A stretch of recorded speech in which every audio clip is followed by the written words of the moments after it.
There's been a huge dump of Modern 3 Horizons spoilers, and I'm going to talk about the best ones.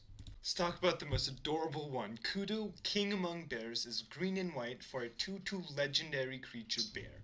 Other creatures have base power and toughness 2/2, and they're bears in addition to their other types. This is such a unique effect because in the perfect scenario, it'll buff your creatures and make your opponent creatures weaker for only 2 mana. Now, I don't think this is modern playable because most modern creatures are pretty low. Like blue-red, for example, King Among Bears would buff most of their creatures or nerf them by just 1, which is not strong enough. But it could 100% see play in the sideboard of Hate Bears. And it fit perfectly in Hate Bears because it makes everything a bear. I know that's not an actual synergy, but it's the perfect name.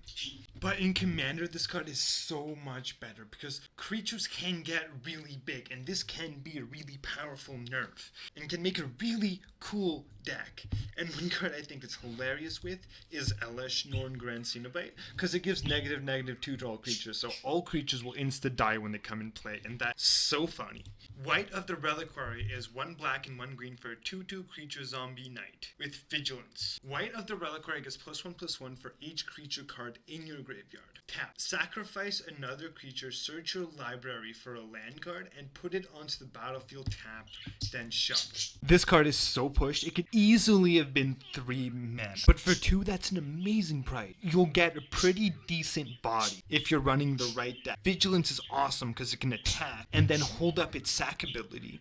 It could be used in response to removal or a board wipe, or you're running it in a deck where you want to sacrifice creatures, and then it gives you any land you want. Its weaknesses are that it doesn't do anything when it comes in, so if it dies to removal, you'll be pretty sad. Might not die to lightning bolt if you have enough creatures in your grave. And it's doing a lot of different things. It's being a beater, it's being a sack outlet, and a land search, which is a lot of things, but I'm sure there'll be a deck that will want all of them, and this card will be so awesome.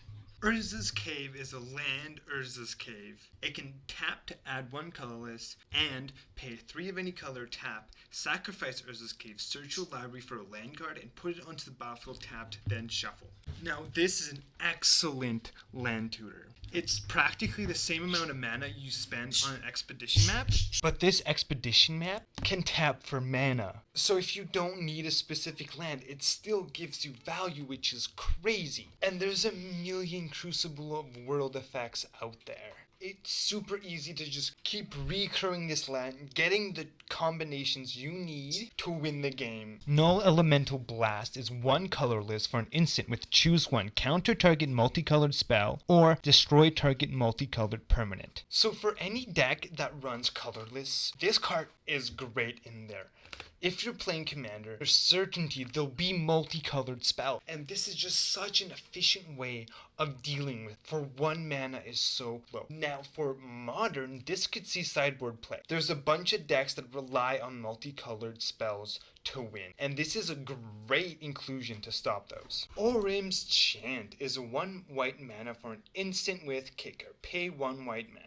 Target player can cast spells this turn. If this spell was kicked, creatures can't attack this turn. We got a strictly better Silence, which is so amazing because I was running Silence in my sideboard just before the ban of Violent Outburst. It was a really strong card that could protect your combo and disrupt your opponent that hard countered suspend cards. And this is a strictly better card. For 2 mana, saying that you can't play any more creatures or hit my face is crazy, giving the time that control needs to win the game. So absolutely excellent sideboard card that honestly might see mainboard play. Winter Moon is 2 of any color for an artifact that has players can't untap more than 1 non-basic land during their untap step. Now every single deck can run a Blood Moon. Excellent, that's really what I wanted.